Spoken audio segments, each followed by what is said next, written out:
J'ai deux petites questions d'observation à M. Brunat. Vous êtes manifestement passionné par ce pays, tous les deux. Est-ce que vous pourriez nous apporter un éclairage sur deux points, à savoir, ce que j'ai pu lire dans la presse, la politique de rachat de fonds d'or par la Russie, ça rejoint un peu votre point sur la réserve de l'île fédérale. Et la deuxième chose, derrière effectivement la baisse du cours de pétrole et gaz, on peut voir quelque part une problématique de manipulation des cours pour mettre la Russie en difficulté. Merci. Vous avez parlé d'un fonds du bien-être national. Je n'ai pas bien compris à quoi ça correspondait. Et puis, est-ce que c'est un lien avec la corruption? Je dirais, est-ce que c'est... Bon, je me pose des questions. Et je dirais, par rapport à la corruption, quelles sont les modalités qui sont engagées pour faire baisser la corruption? La question. Que sait-on des relations de la Russie avec la Chine?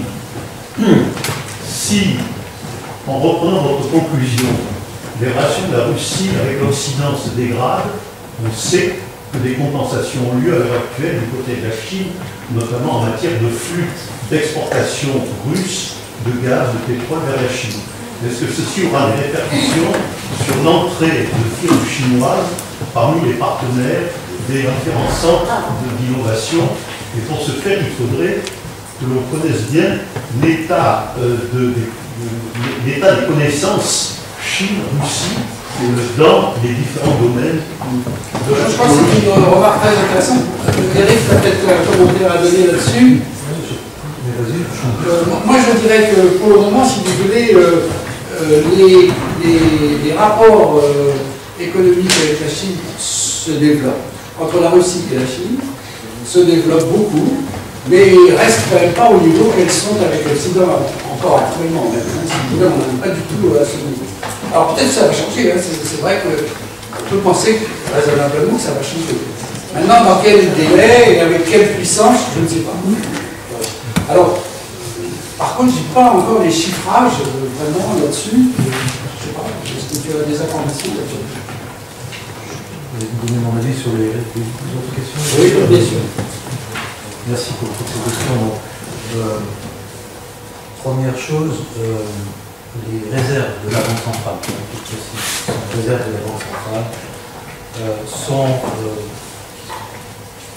constituées principalement de trois choses. Du dollar des États-Unis, du stock d'or qui est non négligeable parce que la Russie a récupéré le stock d'or de l'Union soviétique. Et environ, entre 35, ça fluctue encore une fois, entre 35 et 40% en euros. Donc par rapport en devise, c'est 55% à peu près de dollars, 45% d'euros. Et si vous prenez les trois, ça réduit les pourcentages. L'évaluation du stock d'or n'est pas si transparente que cela. Donc on évalue aujourd'hui, c'était dans mon tableau, mais de mémoire, on doit être avec une valeur incluant le stock d'or global qui est à 500 milliards de dollars au total, hein. Euros, dollars et stock d'or. Mais la Russie a récupéré le stock d'or de l'Union soviétique contre d'autres charges. Hein. Elle n'a pas pris le stock d'or, c'est une négociation. J'étais au début de la décennie de 90, une décennie bien difficile en effet, et c'est vrai que ça a été des négociations importantes à ce moment-là. Concernant la manipulation des cours du pétrole, oui, c'est vrai qu'on a une conjoncture, pas plus qu'une conjoncture, où effectivement les cours du pétrole sont avec des surproductions au Moyen-Orient, dans la Missie notamment sous et l'OPEP, plus des effets gaz de schiste. De toute façon, en dessous d'un Brent qui est à 80 et quelques, c'est très difficile de maintenir les engagements budgétaires de la Russie. Donc, tout ce qui conduira conjoncturellement à faire baisser le prix du pétrole aura un impact sur le budget. Pour le gaz, c'est plus compliqué parce que la Russie a passé des contrats à long terme. A passé des contrats à long terme en volume et en valeur. Alors parfois ils sont dénoncés, par exemple par le Pays-Bas. Mais ils sont dénoncés souvent quand les contrats arrivent à terme, ils ne sont pas renouvelés ou ils sont renégociés quand ils arrivent à terme. Mais c'est plus stable pour le gaz que pour le pétrole. En ce qui concerne le fonds de stabilisation, c'est le fonds du bien-être. Oui, si vous me permettez, c'est le fonds de stabilisation. C'est le fonds de stabilisation qui en 2008 a été divisé en deux.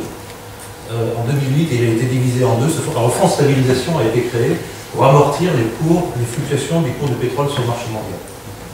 Et ce fonds de stabilisation, il s'est nourri d'année en année pour devenir quelque chose d'extrêmement important dans la politique économique de la Russie.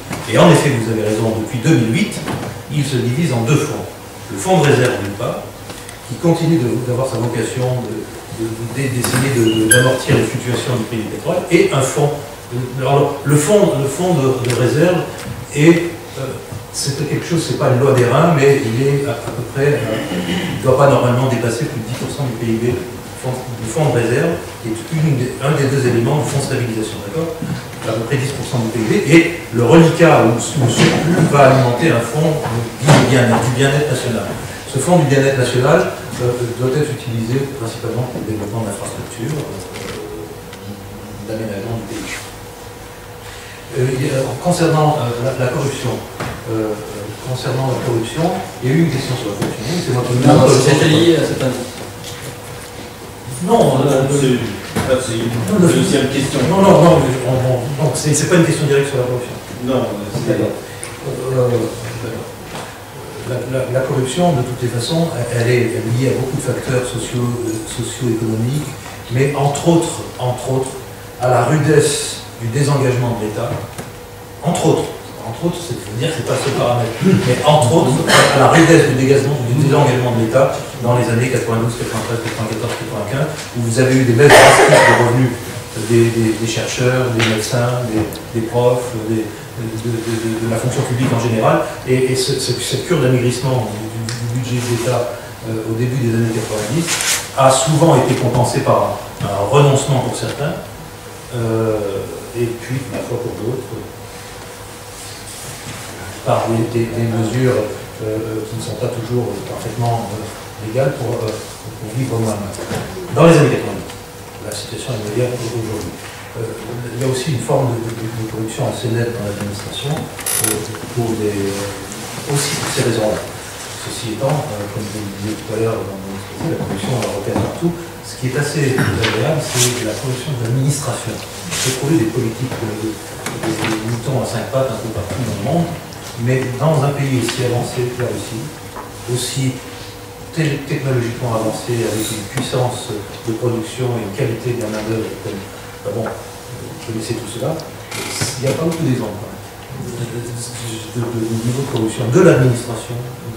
Et donc ça, c'est à corriger, bien entendu. Et ils ont les moyens de le faire et il faut le faire d'urgence. Concernant la Chine, je ne sais pas si c'est une Chine. Bon, il y a aujourd'hui, je n'ai pas le temps de développer ça, mais il y a plusieurs points qui se... C'est le pendant, alors certes de la crise ukrainienne naturellement, mais aussi de la politique de voisinage de l'Union européenne. C'est pas contre l'Union européenne, mais la Russie revendique un droit juste, moi ça me choque pas du tout, d'avoir des relations avec son environnement, et elle le bâtit à travers des zones, à travers des accords de libre-échange, notamment avec le Kazakhstan et la Biélorussie, et à travers une politique orientale, voilà, la Chine, avec une politique orientale qui est de plus en plus affirmée, dans le cadre de structures qui peuvent ressembler un jour à ce que nous avons créé au sein de l'Union européenne. Tout cela est tout à fait respectable, en tout cas, alors la Chine n'est pas dans ce dispositif, certes, mais elle est en Asie. Et donc cette ouverture vers cette ouverture eurasiatique de la Russie, c'est vrai que c'est un peu une réponse. Le durcissement des traits est un peu une réponse, et là je reprends sur un point que Michel a évoqué, il a raison de l'avoir évoqué, c'est la nécessité d'avoir un monde multipolaire. Les BRICS sont émergés à la fin des années 90 pour envoyer un message aussi, pour dire voilà, nous sommes pays émergents et l'unipolarité du monde qui nous est offerte n'est pas nécessairement celle que nous souhaitons. Donc il y a des messages qui ont été envoyés au sein des BRICS. Il y a quelque chose d'important qui est en train de se passer. En 2015, je vous invite à regarder cela. Il y a un événement, pour moi, je pense que c'est un événement, il y a la mise en place de ce qu'on appelle la New Development Bank, la nouvelle banque de développement, qui est financée par les 5 BRICS, 41% par la Chine, 18% par la Russie, 18% par l'Inde, 18% par le Brésil et 5% par l'Afrique du Sud. Cette New Development Bank est aussi un message qui est envoyé pour dire, écoutez, le FMI et les banques mondiales fort bien, mais nous avons peut-être un autre message à envoyer pour le développement et pour la coopération internationale. La relation avec la Chine, la prospection pétrolière ou de ressources naturelles en Arctique, des projets dans l'aéronautique, des projets dans la Chine qui s'est proposée pour compenser les baisses du cours du rouble ou des difficultés conjoncturelles que la Russie pouvait avoir. Cet axe Chine-Russie est certes un axe qui se met en place depuis un petit moment, mais pas seulement avec la Chine, mais ça s'est un petit peu accéléré parce que la conjoncture les y invite. C'est vrai qu'on pourrait faire une conférence débat sur ce seul sujet. On va faire une deuxième salle avec 2 questions pour qu'on soit dans les temps. Monsieur au second rang, est-ce qu'il y a une deuxième question que je pourrais prendre? Madame, et voilà, j'ai vendu. À votre avis, quel est le courage de l'activer de la guerre Alors, là c'était une troisième conférence. Mais je vais vous dire 2 choses qui n'engagent que moi. Un point qui va dans le sens de la Russie et un autre qui va dans le sens qui ne va pas dans le sens de la Russie. Pas pour équilibrer, je ne vais pas jouer au diplomate, mais c'est quand même vraiment ce que je pense. La ville de Sébastopol est une ville qui a le statut de ville héros après la Deuxième Guerre mondiale. Il faut savoir ce que ça veut dire dans la culture russe. Stalingrad, Volgograd, Saint-Pétersbourg, Leningrad. Et Stalingrad a été le lieu d'un siège extrêmement dur dans le cadre de la Deuxième Guerre mondiale. C'est donc dans l'inconscient et le conscient et l'inconscient russe quelque chose d'important. Première observation. Deuxième observation, la Russie, Sébastopol est une... Je ne suis pas en train de justifier l'annexion de la Crimée, là. Je vais vous m'autoriser, je vais vous la parole. Je dis seulement que ça, c'est à prendre en considération. Deuxième observation importante, Sébastopol et la base militaire, la base navale de Sébastopol, c'est l'ouverture de la Russie vers la mer Chaude, vers la mer Noire d'une part, puis vers la mer Méditerranée. Qui peut sérieusement dire que la Russie n'a pas le droit d'avoir une ouverture pour ça? C'est un territoire de 17 millions de kilomètres carrés. C'est sa seule ouverture sur les mers chaudes. C'est stratégique pour ce pays, comme la France a des lieux stratégiques, comme les États-Unis ont des lieux stratégiques. Je pense que ça, c'est quelque chose qui peut être discuté. Alors, se pose ensuite le problème de la Crimée, territoire qui a été ballotté avec Khrouchtchev, avec etc., entre l'Ukraine et la Russie. C'est pas ça mon point. Mon point, c'est que lorsqu'il y a eu les premiers pas de l'Ukraine vers l'Union européenne, il y a eu, comme ça s'est passé pour d'autres pays entrant en 2004, en 2007 dans l'Union, il y a eu un dossier en direction de l'OTAN. Et franchement, c'est un sujet compliqué. Je n'ai pas science infuse, mais mon point de vue, c'est que c'est extrêmement complexe d'imaginer Sébastopol, base militaire russe, entourée par l'OTAN. Donc, se précipiter dans l'OTAN est un sujet qui aurait pu être renvoyé plus tard. Il y a des pays dans l'Union européenne qui ont un statut de neutralité, la Finlande, l'Autriche, etc. Bon, alors, peut-être qu'il aurait fallu un tour de table, sans doute, avec la Russie, l'Union européenne et nos amis ukrainiens. Les États-Unis qui disent parfois peut-être ça. Donc, c'est vrai que ce tour de table n'a pas été, sur ce sujet-là, ça a été sensible immédiatement. Ensuite, il y a la procédure d'annexion de la Crimée, sur laquelle j'ai beaucoup plus de réserves. Il y a d'autres moyens diplomatiques internationaux aujourd'hui. Ceci étant, si on pousse, quand l'annexion, dire l'annexion de la Crimée n'est pas, la façon dont ça s'est fait, c'est une façon effectivement qui est brutale, et je pense qu'en Europe, on a aujourd'hui tourné des pages qui méritent de traiter ces sujets de façon un peu différente. Voilà, donc je suis très critique sur la façon dont ça a été fait, mais s'appuyer sur le droit international pour dire que ce n'est pas légal, je vais vous dire une chose, il n'y avait plus de constitution en Ukraine quand c'était fait. Il n'y avait plus de constitution en Ukraine. Donc si on veut être pointilliste sur les points, en termes sur le plan du droit, ce n'était ni légal ni illégal, c'était dans un cadre d'un vide juridique. Ça n'excuse pas la façon dont c'est fait. On prend, même si je sais que ça crée des frustrations dans la salle, la dernière question. Et je vous propose ensuite, parce qu'on aura un petit peu de temps, peut-être aussi à redémarrer. Attendez, excusez-moi, pour que tout le monde comprenne, parce que du coup, on passe. Certains estiment que la question n'a pas eu de réponse. Et puis ensuite, j'aimerais que Madame puisse poser sa dernière question.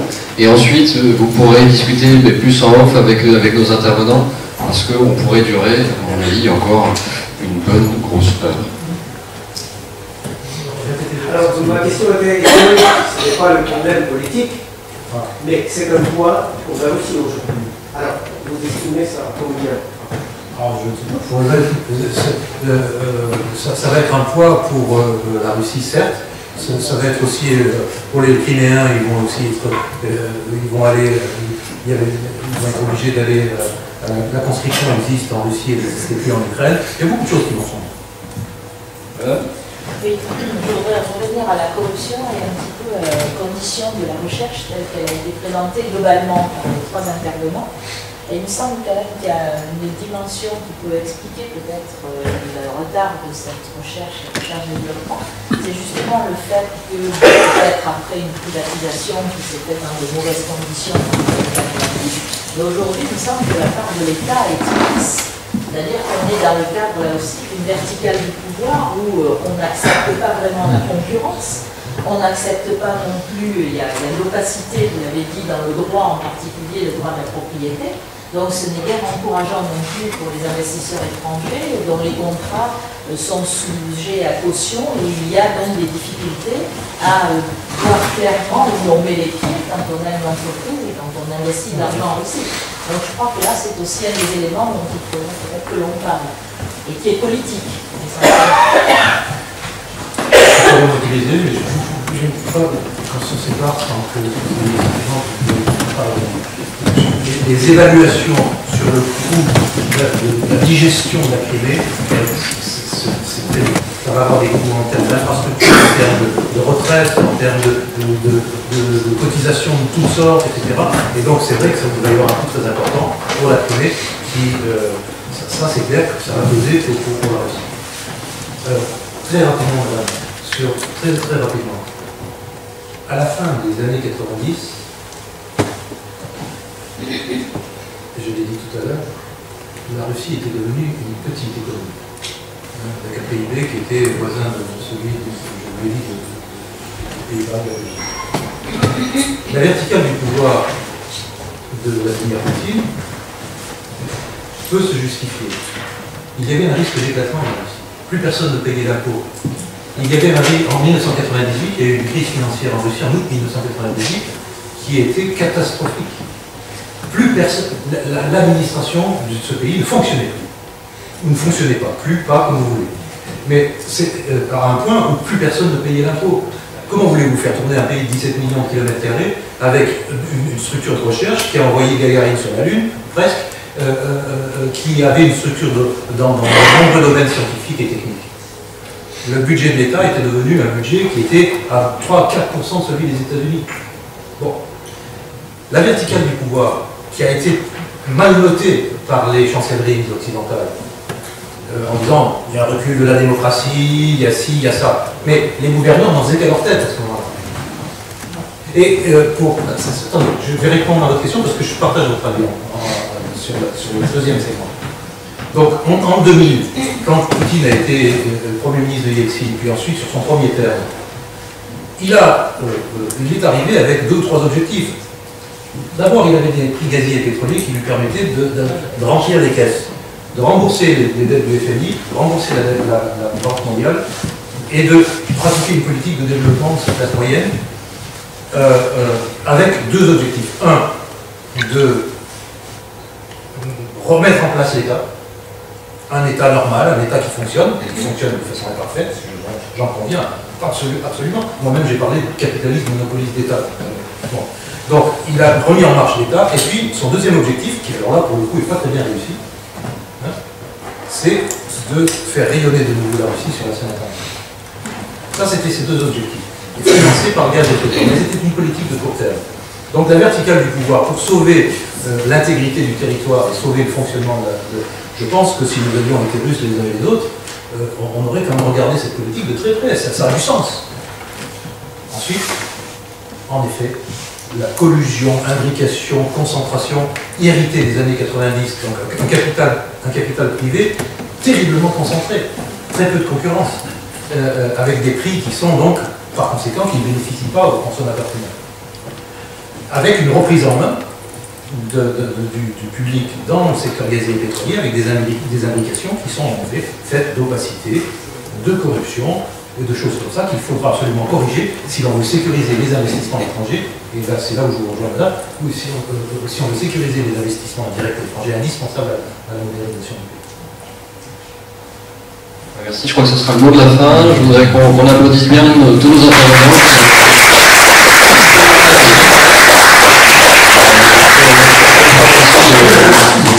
D'une belle partialité.